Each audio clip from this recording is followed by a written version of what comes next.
today we will be discussing the effect of thought on circumstances.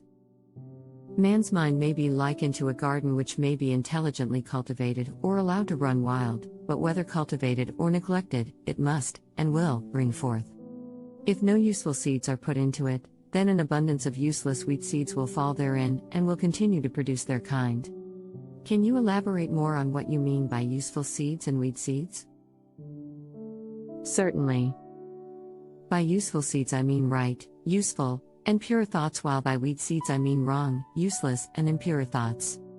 Just as a gardener cultivates his plot, keeping it free from weeds, and growing the flowers and fruits which he requires, so may a man tend the garden of his mind, weeding out all the wrong, useless, and impure thoughts and cultivating toward perfection the flowers and fruits of right, useful, and pure thoughts. By pursuing this process, a man sooner or later discovers that he is the master gardener of his soul, the director of his life. He also reveals, within himself, the laws of thought and understands, with ever-increasing accuracy, how the thought forces and mind elements operate in the shaping of his character, circumstances, and destiny. Can you explain further how thoughts and circumstances are related? Certainly. Every man is where he is by the law of his being. The thoughts which he has built into his character have brought him there, and in the arrangement of his life, there is no element of chance, but all is the result of a law which cannot err. This is just as true of those who feel out of harmony with their surroundings as of those who are contented with them. Thought and character are one, and as a character can only manifest and discover itself through environment and circumstance, the outer conditions of a person's life will always be harmoniously related to his inner state. Can you give an example of how thought affects circumstance?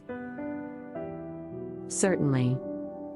That circumstance grows out of thought every man knows who has for any length of time practiced self-control and self-purification, for he will have noticed that the alteration in his circumstances has been in exact ratio with his altered mental condition. Good thoughts bear good fruit, evil thoughts bad fruit. The outer world of events shapes itself into the inner world of thought, and both pleasant and unpleasant external conditions are factors which make for the ultimate good of the individual. Circumstance does not make the man. It reveals him to himself. No such conditions can exist as descending into vice and its attendant sufferings apart from vicious inclinations, or ascending into virtue and its pure happiness without the continued cultivation of virtuous aspirations, and man, therefore, as the Lord and Master of thought, is the maker of himself, the shaper and author of environment. Even at birth, the soul comes to its own, and through every step of its earthly pilgrimage, it attracts those combinations of conditions which reveal itself, which are the reflections of its own purity and impurity, its strength and weakness. Thoughts and character are like causes and effects. Exactly. Men are anxious to improve their circumstances, but are unwilling to improve themselves. They, therefore, remain bound. The man who does not shrink from self-crucifixion can never fail to accomplish the object upon which his heart is set. This is as true of earthly as of heavenly things. Even the man whose sole object is to acquire wealth must be prepared to make great personal sacrifices before he can accomplish his object, and how much more so he who would realize a strong and well-poised life.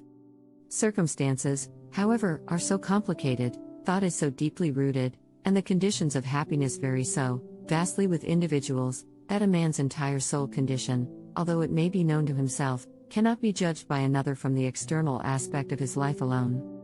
A man may be honest in certain directions, yet suffer privations. A man may be dishonest in certain directions, yet acquire wealth.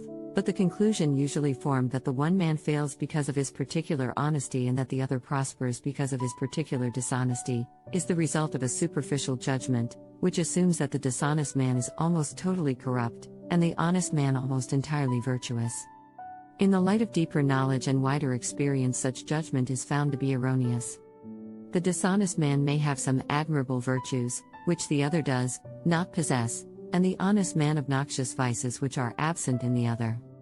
The honest man reaps the good results of his honest thoughts and acts. He also brings upon himself the sufferings which his vices produce.